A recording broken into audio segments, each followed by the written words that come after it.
hey, congratulations, you finished the class and you finished well. It looks really good. A couple of things that needs to be fixed or just updated so you get to the next level. And if you do that, I can assure you will get a job in the game industry. Probably as a texture, okay? Your modeling is okay, don't get me wrong, but I would redo the arms that are have some problems. All right, they're too sharp, and so I would redo them. I can't really see, the bending. It's just they're just. I mean, they're okay, but it's gonna get tricky to bend it. All right, because of the topology. The head needs to be redone a little bit. There's some non-manifold into it, but overall, it looks real good. Now, on the texturing, it looks really good, and you really start to do what should be done, which is messing up. First of all, there's no seams. It's seamless. Fantastic. Congratulations. All right, work on the head. Okay, but the clothing is seamless. You use my technique of putting the seam where it belongs. Okay, to make it seamless. That works real good. Okay, now you need to paint a little bit more. You get the belt and so forth. For example, you'd want to have to think about how your clothes would be using. If someone walk on four legs, then it's gonna use the texture right here. It's gonna get lighter after it get washed. All right.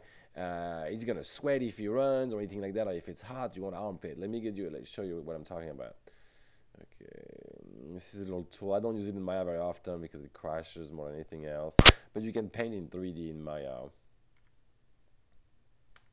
on your object, and I'm not gonna mess up your stuff, so don't worry.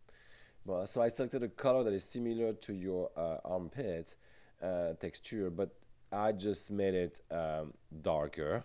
It's just like artisan. That tool will just work like artisan. Okay, and let's see my opacity. Let me bring the opacity a little bit down, and I'm gonna start painting. Like sweat. All right. And same thing on the other side. See the difference? Now from far you can see the difference right away. Alright, and you can really increase it.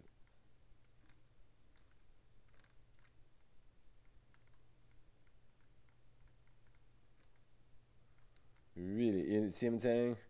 So, and then it gets pretty cool what you can do with that type of thing. You can bring it up.